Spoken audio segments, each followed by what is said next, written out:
లక్షలాది మందికి మన తెలుగు మ్యాట్రిమోనీ ద్వారా వివాహాలు జరిగాయి. తెలుగు వారి number 1 choice Telugu matrimony. AP liquor scam కేసులో ప్రైమరీ ఛార్జిషీట్ దాఖలు చేయడంపై సిట్ ఫోకస్ పెట్టింది. నిందితులను అరెస్ట్ చేసి 90 రోజులు అవుతూ ఉండటంతో ప్రైమరీ ఛార్జిషీట్ అంశం తెర మీదకొచ్చింది. 90 రోజుల్లోపు ఛార్జిషీట్ దాఖలు చేయకపోతే నిందితులకు బెయిల్ వచ్చే అవకాశాలున్నాయి.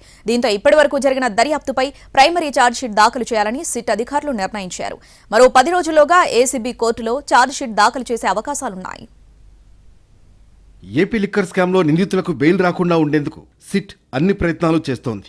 కేసుకు సంబంధించి ఛార్జ్షీట్ దాఖలు చేసేందుకు సిట్ అధికారులు కసరత్తు చేస్తున్నారు. కేసు విచారణ ఇంకా పూర్తి కాకపోవడంతో ఇప్పటి వరకు జరిగిన ఎంక్వైరీకి సంబంధించిన వివరాలతో ప్రైమరీ ఛార్జ్షీట్ దాఖలు చేయాలని భావిస్తున్నారు. లిక్కర్ స్కామ్ కేసులో 40 మంది నిందితులుగా ఉన్నారు. ఇప్పటి వరకు 11 మందిని అరెస్ట్ చేశారు. ఇందులో A1గా ఉన్న రాజ్ కేసిరెడ్డి అరెస్ట్ అయి ఈ నెల 22తో 90 రోజులు అవుతుంది. 2-3 రోజుల గ్యాప్లోనే చాణక్య, సజ్జల శ్రీధర్ రెడ్డిని సిట్ అరెస్ట్ చేసింది. అరెస్టు చేసిన 90 రోజుల్లోగా ఛార్జ్షీట్ దాఖలు చేయకుంటే నిందితులకు బెయిల్ వచ్చే అవకాశం ఉంది.